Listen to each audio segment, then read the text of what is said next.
I've been laid off twice, right before turning 40 and after.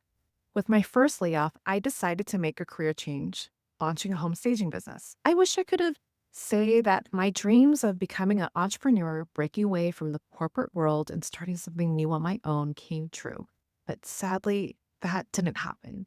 But this is why I'm sharing the one critical mistake I made during my career changing journey so you don't waste your precious time and energy and resources. Because if you're over 40, you can't afford to squander any of that away. Unlike me, who ended up closing my failed business and only to go back to my original career. So today, I'm sharing what I wish I would have heard when I took my first steps of changing careers. Because there's nothing wrong with making a career pivot after 40.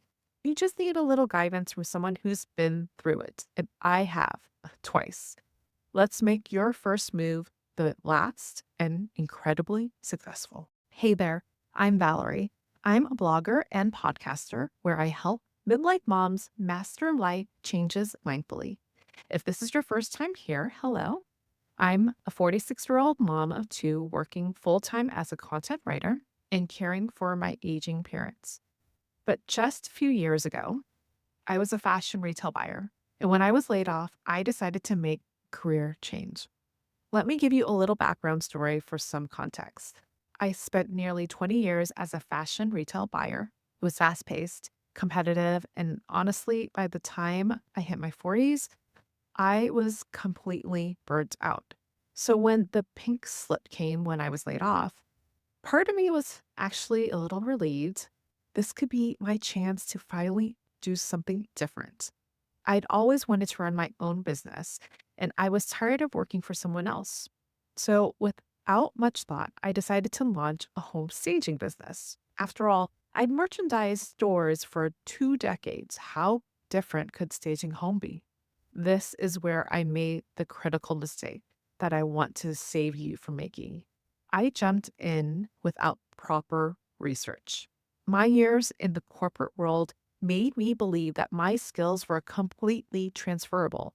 So my logical brain justified my decisions with thoughts like, I'm good at arranging products. I understand what looks good. I've got this.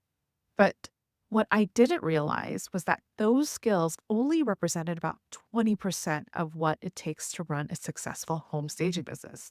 The other 80%, marketing, networking, personal branding, social media, administrative tasks, and client acquisition, and so much more. So, after 2 years of grinding day in and out, I had to face the reality that I drained our family savings and we needed healthcare. With bills piling up and stress mounting, I made the heartbreaking decision to shut down the business. Looking back, there's one critical thing I wish I would have done that could have saved me so much heartache, which is research, research, research. And I'm not talking about a quick Google search. I mean deep, thorough research. So I'm going to share three key areas of where and how to research, whether you're thinking of changing careers or starting a new business. Trust me, if I had this advice back then, I probably would have saved so much precious time, money, and energy and resources for my family. So, first, informational interviews. I should have sat down with home stagers, interior designers, and other service based business owners to ask them the hard questions like, what's your typical day look like? What percentage of your time is spent on marketing versus the actual work? How long did it take you to reach that first milestone? And what is the one thing you wish you would have known before you started? Meeting with someone who has that firsthand experience of what the job and business really entails really would have given me a better idea of what to expect, what I need to work on, and ultimately whether the new role is the right fit right away or an endeavor that will take time to learn. When you're conducting informational interviews at mid career, many of your questions should be geared towards time because this is the precious resource you can't afford to waste. If I had taken the time to conduct informational interviews with people in the industry or at least adjacent to it, I probably would have realized that it wasn't the right fit or a reality check of what I really needed to work on. And if you aren't able to land an informational interview, start with the next best thing. Learn origin stories from all of the tastemakers and thought leaders in your industry. Search for interviews on YouTube, podcasts, published articles, and research papers. Interestingly, these biographical deep dives can give you high-level steps in the right direction in using their paths as guides.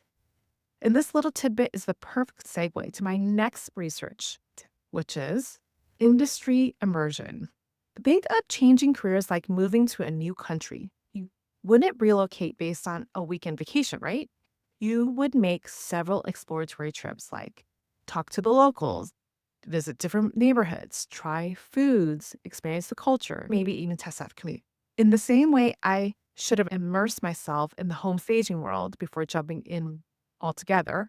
I should have joined professional associations, gone to industry workshops, conferences, participated in online forums, maybe even shadowed a stager.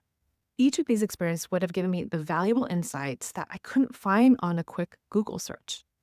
Don't change your careers based on idolized vision you think the job will be. Spend time in the world first. Get comfortable with the industry language, understand the daily challenges, and build relationships before you commit.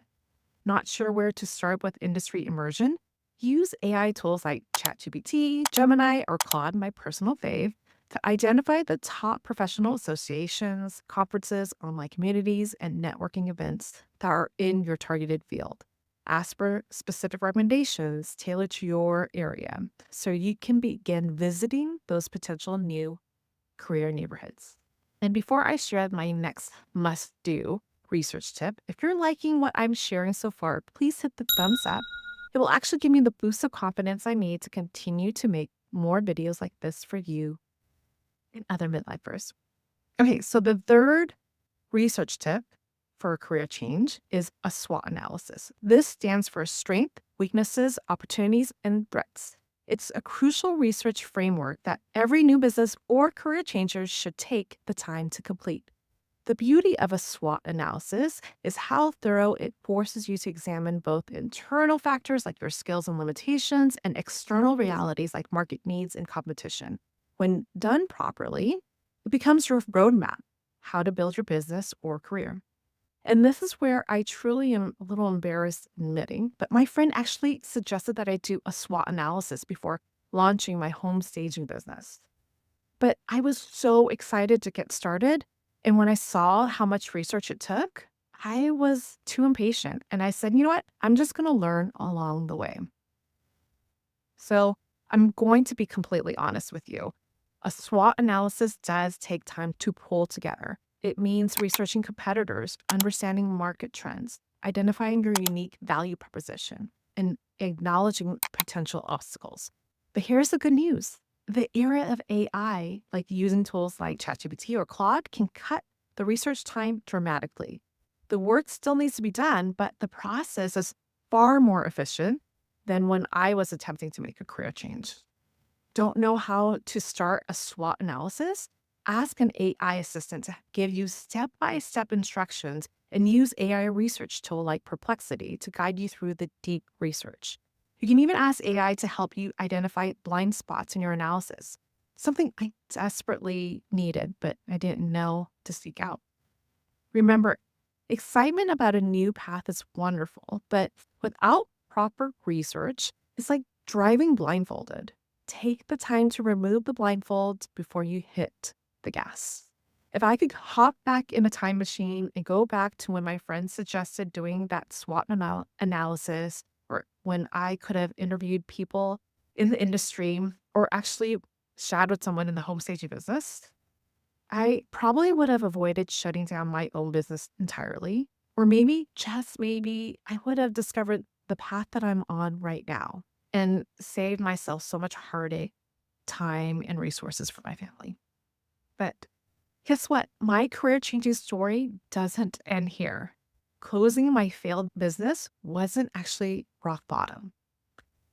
When the pandemic hit, I was laid off again in a buying role I wasn't even really thrilled to be in the first place. It felt like a double failure. Like the universe was telling me I couldn't succeed in anything. But looking back, it actually was the best thing that could have happened to me because this time around, I approached my career change completely different. Of course, I did the major research steps I shared in this video, but I also did this one thing that made the second career change attempt a success. In my next video, I'll reveal what that crucial element was and exactly how you can implement it in your own career transition. So make sure to hit the subscribe button so you won't miss out on the next video in this career changing after 40 series. And if you need a little bit more support around changing careers, check out my podcast, Mindful Life Changes. In episode 67, I share powerful I am statements for anyone who is going through the transition of a career change. And I'd love to hear from you in the comments. Are you considering changing careers right now? What's holding you back? Or if you've made a career change, what worked for you? Share in the comments below, and I'll do my best to reply back to all of them. Thanks for watching, and I'll see you in the next video.